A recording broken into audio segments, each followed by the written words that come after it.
Shalom saudaraku, selamat memperingati hari kenaikan Kristus yang tepatnya hari ini kita peringati, dan sebentar sebelum kita mendengarkan firman Tuhan, saya mengajak kita semua bersatu di dalam doa. Mari kita berdoa. Terima kasih Bapa untuk hari ini.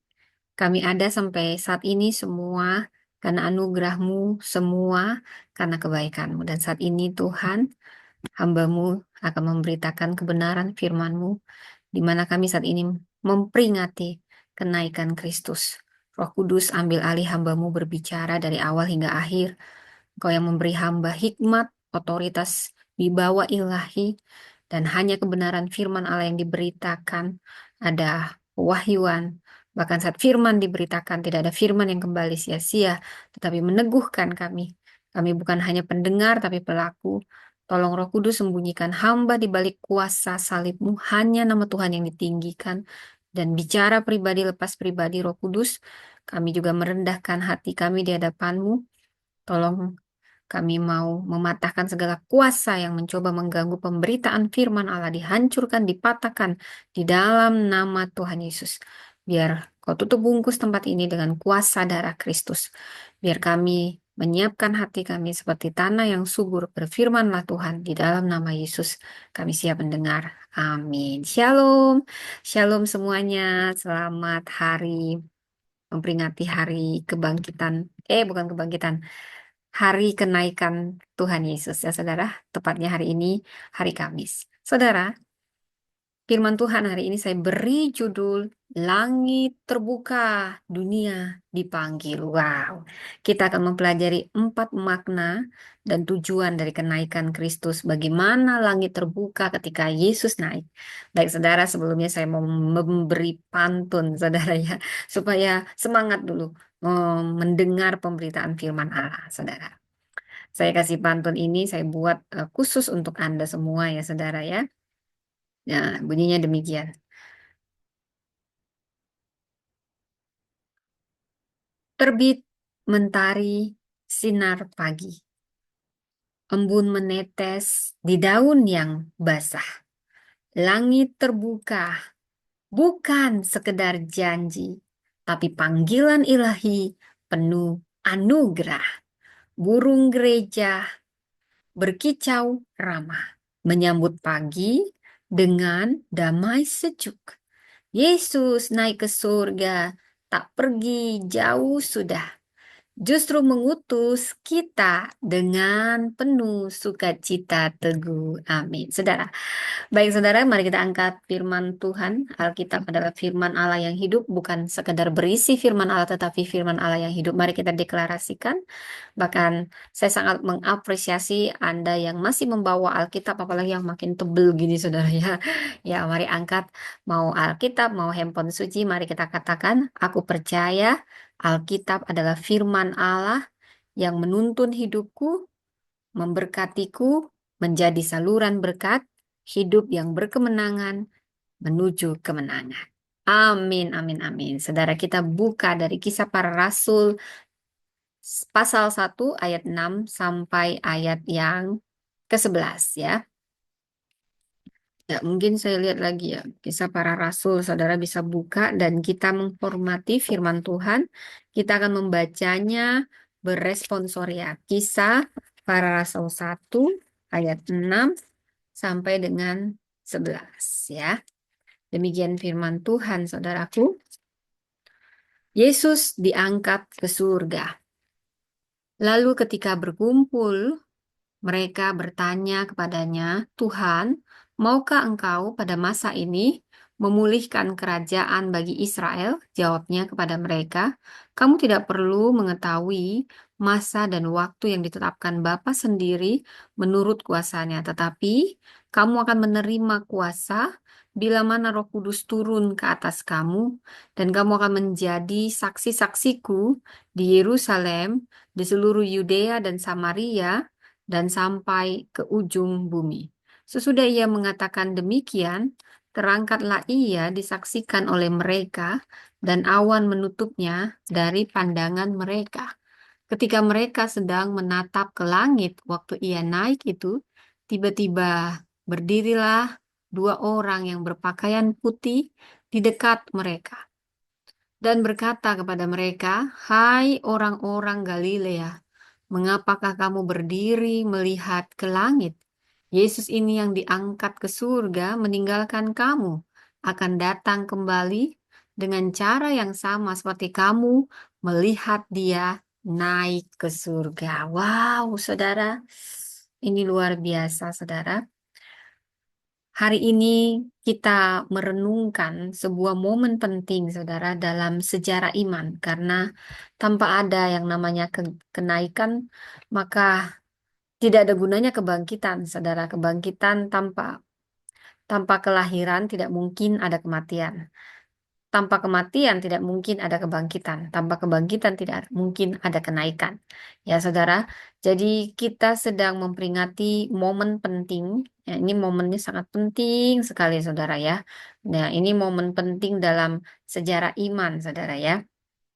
Bila kita melihat bahwasanya hari ini saya ingin membawa Anda kepada peristiwa kenaikan Tuhan ke surga. Namun saya memandangnya lebih dari sekedar Yesus naik ke surga, pergi ke atas, karena kita akan melihat ketika langit itu terbuka, ya saudara bisa bayangkan, kayak ruang angkasa, ada roket, saudara, wow, ada menganga melihat roket dari bumi meluncur ke atas, saudara ya. Tapi ini, seperti itulah kira-kira gambaran pada saat Yesus naik, namun lebih lagi penuh dengan kemuliaan. Ini bukan tentang Yesus yang naik. Tetapi setelah itu, ya ini tentang kita yang akan dipanggil. Karena itu saya memberi judul, Ketika Langit Terbuka, Dunia Dipanggil. Bila kita tadi sudah membaca dari Kisah Rasul 1 ayat 6 sampai 11. Jadi ini Yesus itu naik setelah 40 hari dia bangkit. Dan selama 40 hari dia menampakkan diri. Nah, bila kita telaah, saya pelajari, jadi Yesus itu ke, dia naik itu di sekitar Yerusalem secara geografis di Bukit Zaitun, ya saudara, di lereng yang tinggi. Jadi Yesus juga mempersiapkan di Bukit Zaitun. Ini 1 kilometer dari Yerusalem dan ini langsung menghadap ke Bait Suci. Ini tempat yang sangat penting sekarang. Saudara, saya berdoa kita semua yang ada di sini bisa menginjakkan kaki kita di tanah suci. Amin, saudara ya. Ya, inilah sejarah yang ada semuanya buktinya di dunia ini ya, saudara. Dan di Bukit Zaitun ini juga Yesus sering berdoa dan mengajar murid-muridnya. Jadi, saya mau harus juga jelaskan secara budaya, murid eh, para murid Yesus adalah orang Yahudi yang hidupnya pada saat itu dalam tekanan penjajahan Romawi. Jadi mereka berpikir bahwa Mesias yang dijanjikan itu akan membebaskan kerajaan Israel dari Romawi secara politik, padahal secara rohani. Jadi pada saat di ayat 6 dikatakan, Tuhan, maukah engkau pada masa ini memulihkan kerajaan bagi Israel? Karena mereka masih tetap berpikir secara politis dunia, saudara ya. Tapi Yesus akhirnya membaharui, mentransformasi fokus mereka. Ini bukan tentang kapan, bukan tentang apa yang harus dilakukan, tetapi ini tentang restorasi politik, bukan tentang restorasi politik, tapi tentang misi kerajaan Allah. Jadi, pada zaman itu, kenaikan punya makna simbolik yang sangat dalam dunia Timur Tengah yang kuno. Jadi, kalau orang naik ke atas, artinya dia ditinggikan, dimuliakan, atau masuk ke ranah ilahi. Jadi, kenaikan Yesus ini pernyataan keilahiannya dalam kemuliaannya, saudara. Bila kita membaca dari Kisah Rasul ya oleh Lukas, ini ditulis oleh Lukas, Kisah Para Rasul ini nabi, dia seorang nabi. Dia juga penulis Injil Lukas. Dia menulis ini kelanjutan dari Injilnya. Jadi kelanjutan Lukas ada di Kisah Para Rasul ya, karena yang menulis Kisah Para Rasul ingat ya Lukas, saudara ya. Kalau perlu catat ya, saudara. Ini jadi catatan sejarah tentang pertumbuhan gereja mula-mula dan karya Roh Kudus, saudara. Kita tadi membaca dari Kisah Rasul 6 ayat 1 sampai 11, saudara. Yesus bangkit 40 hari dia menampakkan diri lalu naik. Dan dia naik di Bukit Zaitun. Jangan salah ya, saudara ya. Dia bukan mau memulihkan Israel secara politik tetapi rohani. Dan di sini dia memberi kuasa. dan memberi kuasa bagi kita semua orang percaya menjadi saksinya. Ketika Yesus naik ke surga di ayat 9, saudara, awan menutupinya itu, wow, itu pasti momen yang sangat mulia, saudara ya. Dilihat jelas-jelas surga terbuka. Wow, pasti setengah dari kerajaan surga pun terlihat emas-emasnya, jalannya dari emas, saudara ya. Para malaikat yang ribuan, Allah Bapa yang mungkin sedang duduk, pasti terlihat oleh para murid. Mereka tercengang gitu ya, tiba-tiba yang mereka sangat kasihi terangkat ke surga pelan-pelan kayak roket terangkat ke surga ya. Jadi sampai tiba-tiba ada malaikat menegur mereka tuh, itu momen, coba bayangkan Anda ada di momen itu, saudara. Dan mereka, kenapa kau selalu menatap ke langit? Wow, itu pasti membuat mereka tercengang-cengang. Lalu mereka kembali ke Yerusalem dan bertekun dalam doa. Namun ada yang mau kita pelajari. 4 hal saja, saudara. Nggak banyak-banyak. 4 hal. Kalau bisa dicatat. Supaya Anda pulang. Nah, ini nanti dapat hadiah yang mencatat ya. Ini kalau dibilang dicatat, dicatat, saudara. Jadi jangan keluar kuping kanan, keluar lagi kuping kanan. Kalau masuk kuping kiri berarti masih nyerap sedikit ya, saudara. Ya, ya. Jadi penobatannya.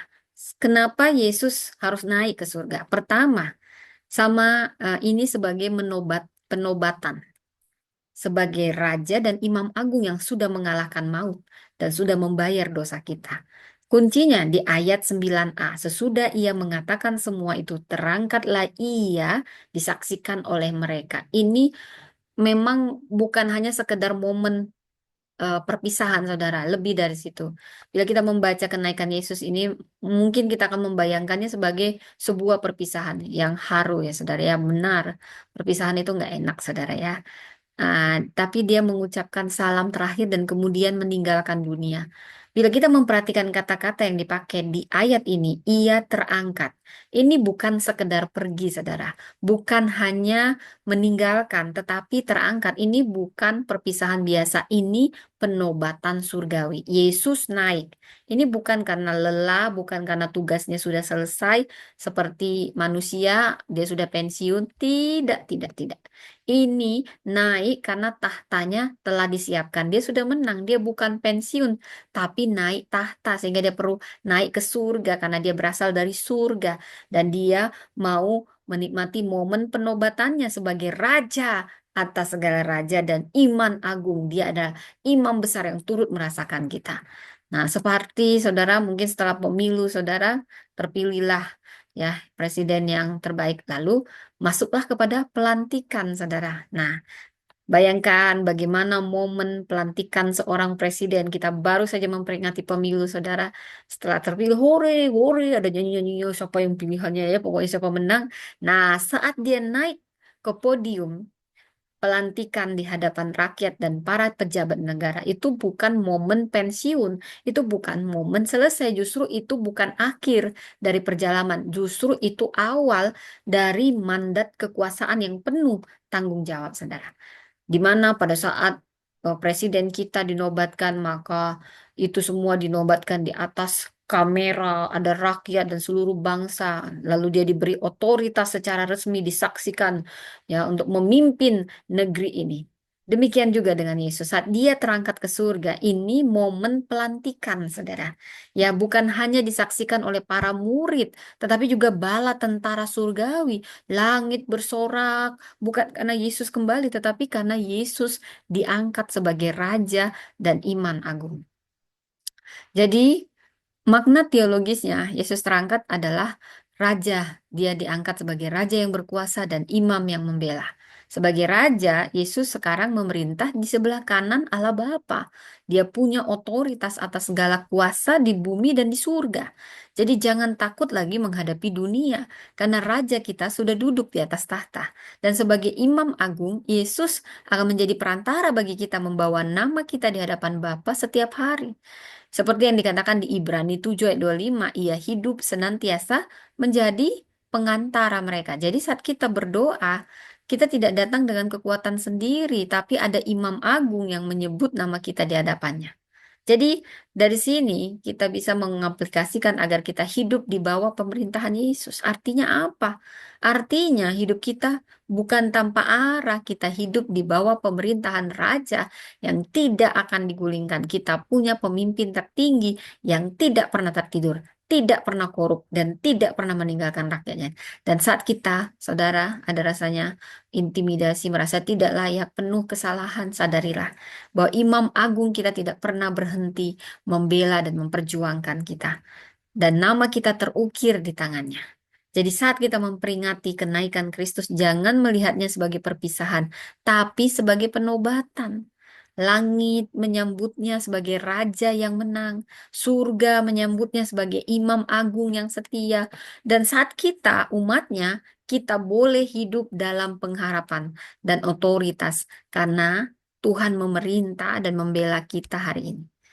Dia tidak pernah meninggalkan kita, tetapi sedang memerintah kita untuk kita. Saudara, saya ingat pernyataan seorang John Stott, "The Ascension was the moment of Jesus' exaltation, His return to glory, His enthronement as King and Priest." Jadi kenaikan Kristus adalah momen pemuliaan Yesus. Kepulangannya dalam kemuliaan dan penobatannya sebagai Raja dan Imam. Dan kenaikan bukanlah sekedar Yesus pergi ke tempat lain, tetapi justru Yesus ditahtakan atas segala sesuatu. Ya, saat Yesus naik ke surga, dia bukan pensiun, tetapi dia mengambil alih komando tertinggi. Jadi kenaikan Kristus adalah hari penobatannya. Ia naik bukan untuk beristirahat, tetapi untuk memerintah, saudara.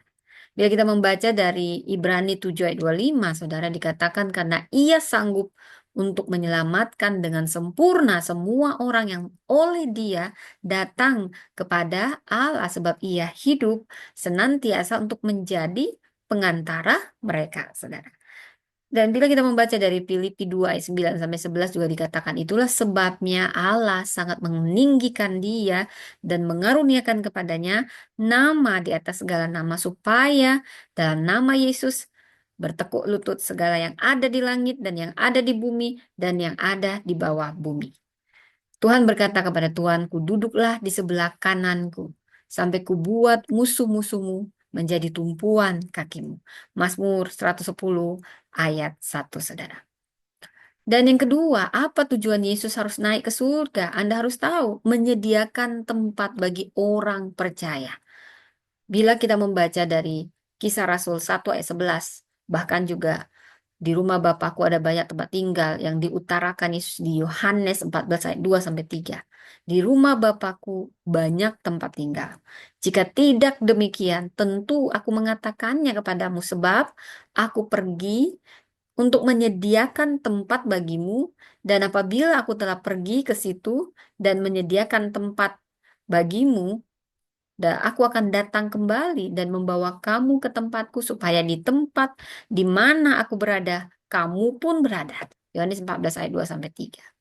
Jadi ini maknanya dalam. Yesus naik ke surga itu bukan agar dia menjauh dari kita, bukan saudara, bukan juga menghilang atau melupakan kita, justru sebaliknya, kenaikannya adalah bukti kasih yang jauh lebih dalam.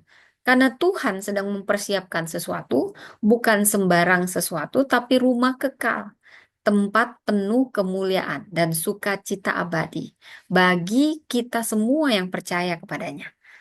Yesus itu seperti saya bisa memberi gambaran tuan rumah. Jadi tuan rumah ini sedang menata rumah untuk kedatangan tamu-tamu terhormat. Dan tamu itu adalah kita, saudara. Ini luar biasa, saudara ya. Kalau kita tahu raja segala raja sedang mempersiapkan tempat istimewa untuk kita semua. Yesus tidak hanya mati dan bangkit, tetapi dia juga naik untuk memastikan bahwa akhir cerita kita adalah bersamanya dalam kemuliaan. Inilah harapan mulia kita sebagai orang percaya bahwa dunia ini bukan akhir dan bahwa Yesus akan datang kembali menjemput kita. Kenaikannya justru adalah janji akan kepulangannya. Saudara di sini siapa yang pernah merantau? Siapa yang pernah jadi TKI, saudara, demi keluarga? Nah, saya ingin Anda memahami ilustrasi ini seperti seorang ibu. Ibunya sederhana, tinggal di desa kecil, tapi dia punya mimpi besar untuk masa depan anak-anaknya. Karena ekonomi, dia mengambil keputusan berat, merantau ke luar negeri jadi TKI, meninggalkan anaknya, suaminya, Bukan karena mereka, bukan karena ibu ini tidak cinta, justru karena cintanya lah yang besar. Jadi dia pergi untuk bekerja, untuk menabung, untuk berhemat. Tujuannya cuma satu, membangun rumah, menyiapkan masa depan, dan memastikan keluarga yang dicintainya punya kehidupan yang lebih baik. Dia bahkan menahan segala sesuatu untuk bertahan di negeri orang, hidup kesepian, rindu. Namun dalam hatinya ada satu hal yang terus dia pegang. Suatu hari, saat semuanya siap, aku akan pulang dan menjemput keluargaku agar mereka bisa tinggal bersama dalam rumah yang kusediakan. Seperti itulah kira-kira Yesus. Walaupun itu bukan contoh yang perfect ya, jauh lah gitu. Tapi seperti itu, dia menyediakan tempat bagi kita, bukan untuk meninggalkan kita, bukan juga karena lari males, nggak ada lagi kerjaan. Bukan. Itu bukan akhir tapi awal untuk mempersiapkan. Bukan hanya tinggal diam di surga, dia sedang menjadi imam besar membela kita. Merancang, menyusun, mempersiapkan, dan menantikan waktu untuk kembali dan membawa kita bersamanya. Saya suka sekali dari C.W. Lewis yang saya artikan dalam bahasa Inggris ya. Tapi ya saya mau bacakan juga lah bahasa Inggrisnya dulu. If I find in myself a desire which no experience in this world can satisfy, the most probable explanation is that I was made for another world. Kalau aku temukan dalam diriku suatu kerinduan yang tidak bisa dipuaskan oleh apapun di dunia ini, itu maka hanya bisa dijelaskan karena aku diciptakan bukan untuk dunia ini, tapi untuk surga. Itulah intinya. Jadi Yesus tahu kita diciptakan bukan hanya untuk dunia yang sementara ini, tapi kerinduan terdalam kita dipuaskan adalah hanya di rumah kekal yang disiapkan oleh Yesus sendiri. Jadi kalau kita sudah membaca ini, apa yang harus kita lakukan? Hiduplah dengan harapan. Setiap kita mungkin punya masalah, hiduplah dengan harapan. Jangan biarkan masalahmu, jangan biarkan dunia ini mengikat kita dengan kekhawatiran, dengan kesementaraan. Hati kita terus menada ke atas, karena di sana ada juru selamat yang sedang menanti dan menyiapkan tempat. Dan saat suara sangkakala terdengar, saudara, langit terbuka, Raja datang menjemput. Sama seperti dia naik, dia juga akan turun demikian. Jadi ada fisik itu, ada terbuka lagi nanti surga, saudara. Wow, itu luar biasa momen. Wow, yang menakjubkan. Inilah yang kita harapkan di mana rumah kita yang sejati, saudara. Jadi Yesus naik bukan pergi, tapi menyediakan, bukan melupakan. Dan Yesus akan kembali, bukan meninggalkan. Mari kita semua setia menanti Yesus, hidup yang terus dipersiapkan karena ada tempat yang sedang disediakan bagi kita. Dan yang ketiga, kenaikan Kristus agar tergenapi janjinya akan turunnya Roh Kudus, karena Roh Kudus tidak akan bisa turun kalau Kristus masih ada di dunia ini, saudara. Kuncinya di ayat Kisah Rasul 1 ayat 4 sampai 5. Juga ayat 6, Yohanes 16 ayat 7. Sebab Yohanes membaptis dengan air, tetapi tidak lama lagi kamu akan dibaptis dengan Roh Kudus. Kisah Rasul 1 ayat 5. Namun benar yang kukatakan ini kepadamu adalah lebih berguna bagi kamu jika aku pergi. Sebab jikalau aku tidak pergi, penghibur tidak datang. Jadi Yesus dah ke surga supaya Roh Kudus turun atas kita, saudara ya. Ini luar biasa ya. Nah, tetapi tidak lama lagi kamu akan dibaptis dengan Roh Kudus ya. Adalah lebih berguna. Jadi sebenarnya ini zamannya Roh Kudus, saudara ya. Jika aku pergi. Sebab jikalau aku tidak pergi, penghibur tidak datang. Dan jikalau aku pergi, aku akan mengutus dia kepadamu. Jadi kenaikan Kristus ini momen yang bukanlah momen akhir dari karya Kristus. Sebaliknya, ini fase baru yang sangat penting untuk penggenapan tentang kehadiran Roh Kudus. Yesus tidak pernah meninggalkan kita, para muridnya, sebagai yatim piatu rohani. Dia tahu dalam kehidupan kita, kita akan menghadapi banyak tantangan, kebingungan, ketakutan. Maka karena itu Yesus memberi janji, aku akan mengutus penolong itu, yaitu Roh Kudus. Tanya Roh Kudus apa-apa, tanya Roh Kudus. Itu yang akan menyertai kita selama-lamanya. Sehingga kalau Yesus di dunia, powernya terbatas untuk kita rasakan. Tapi setelah dia naik ke surga, Roh Kudus turun di sini, powerful, saudara. Jadi ini kalau yang dulu waktu Yesus jadi manusia, ada keterbatasan fisik, kehadiran rohnya secara rohani. Tapi kehadiran roh secara rohani ini tidak terbatas oleh ruang, tidak terbatas oleh waktu. Dan Yesus bisa menyertai kita semua secara fisik di satu tempat. Namun, Roh Kuduslah yang bisa menyertai kita semua dimanapun dan kapanpun. Wah, ini luar biasa, saudara. Saya mau ajak Anda membayangkan pabrik besar, punya karyawan ratusan. Lalu ada manajer senior, visioner, disiplin, penuh semangat, ditugaskan di kantor pusat. Tapi sebelum pergi, dia menunjuk pemimpin lapangan, supervisor yang dekat dengan para pengerja.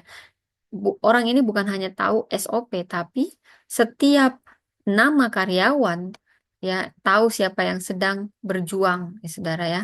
Ya, jadi bayangkan sebuah pabrik besar dengan ratusan karyawan, ya manajer senior, visioner, disiplin, penuh semangat, ditugaskan ke kantor pusat.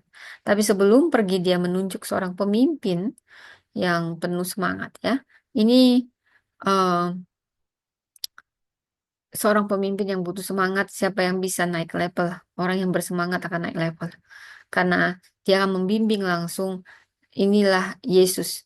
Pada ketika itu para murid bisa menjumpainya langsung, merasakannya secara fisik. Tetapi gambaran peran Roh Kudus bagi kita ya, ini lebih besar. Yesus bayangkan sebagai sang manajer, ya, manajer surgawi. Dia kembali ke tahta kemuliaannya, tapi tidak ditinggalkan kita sendiri. Dia mengutus wakil surga, yaitu Roh Kudus, hadir di tengah-tengah kita, bahkan tinggal di dalam kita, menghibur, menguatkan, memimpin kita dalam setiap keputusan. Saudara, saya suka ada kutipan yang berkata, tanpa Roh Kudus, Kristus jauh di masa lalu. Dengan Roh Kudus, Kristus hidup saat ini. Wow, haleluya, saudara ya. Jadi, Roh Kudus sangat penting perannya. Roh Kudus bukan sekedar pengganti Yesus. Roh Kudus adalah kehadiran Yesus yang diperluas. Jadi, apa yang bisa kita tanggapi, yang bisa kita lakukan dengan poin ini? Sadarilah bahwa kita tidak sendiri. Kita tidak perlu berjalan dalam kekuatan kita sendiri. Ada Roh Kudus yang diberikan untuk kita. Dialah yang kita sebut penghibur di kala terluka, penolong di saat beban terlalu berat, pemimpin dalam keputusan hidup, ya, saudara ya. Dan ada api yang menggerakkan kita untuk memberitakan Injil. Jadi mari buka hati, Roh Kudus telah dijanjikan dan kini dicurahkan. Ia rindu bukan hanya menyertai, tetapi mengendalikan hidup kita untuk kemuliaan Kristus. Jadi langit telah terbuka. Sekarang dunia menunggu terang dari anak-anak Allah yang menjawab panggilannya. Jadi mari kita hidup bukan sebagai penonton langit, tapi sebagai pelayan kasih di bumi sampai Yesus datang kembali. Jadi kenaikan Yesus bukan akhir, tapi sebaliknya awal. Awal dari langit yang cerah, awal dari langit yang terbuka agar dunia dipanggil ke dalam misi Allah. Dan saat Yesus terangkat, saudara percaya, bukan hanya surga terbuka, tetapi juga panggilan ilahi untuk setiap orang percaya dimulai. Demikian firman Tuhan, saudara. Mari kita berdoa. Terima kasih Tuhan. Kami mengucap syukur. Kau mengajarkan kami. Bahwasanya kau datang ke dunia ini. Kau lahir, kau mati, dan kau bangkit, dan kau naik menunjukkan keilahianmu Tuhan. Kau sudah menebus kami dan menang sebagai imam besar kami. Di hari kenaikan ini, ingatkan kami bahwa kau naik sebagai imam besar, sebagai raja yang memerintah kami. Dan kau naik untuk menyediakan tempat bagi kami di surga, tempat bagi kami anak-anakmu. Ajari kami selalu berpengharapan ada tempat yang luar biasa Tuhan sediakan. Dan kau naik supaya Roh Kudus yang kau janjikan itu turun atas kami. Itulah yang menuntun kami dan yang membawa kami untuk menjadi saksimu dimanapun kami berada. Tolong kami Tuhan supaya kami bisa melakukan ini semua tentang Roh Kudusmu yang akan turun atas kami. Dan juga bagaimana kami memulai misi kami Tuhan, tuntun kami agar kami bisa memulai misi ini dengan benar. Hamba-Mu sudah selesai berfirman, tetapi Kau tetap yang bekerja di hati kami. Roh Kudus menuntun kami senantiasa. Di dalam nama Yesus. Amin. Lah, saudara, tidak terasa, saudara. Dan seperti biasa, saudara, saya selalu suka di sini ngasih-ngasih pantun, saudara ya.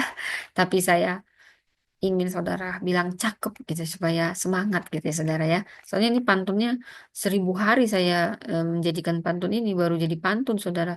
Ini nggak mudah buat pantunnya, saudara ya. Jadi nanti bilang cakep. Langit terbuka, hati pun tenang. Pengharapan tumbuh di tengah dunia yang gelap. Dipanggil jadi terang yang terus menyilang. Diutus jadi saksi, tak lelah, tak lelah. Jalan ke surga sudah dibuka. Tak perlu ragu melangkah maju.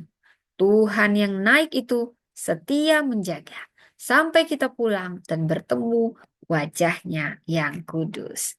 Demikian Tuhan memberkati.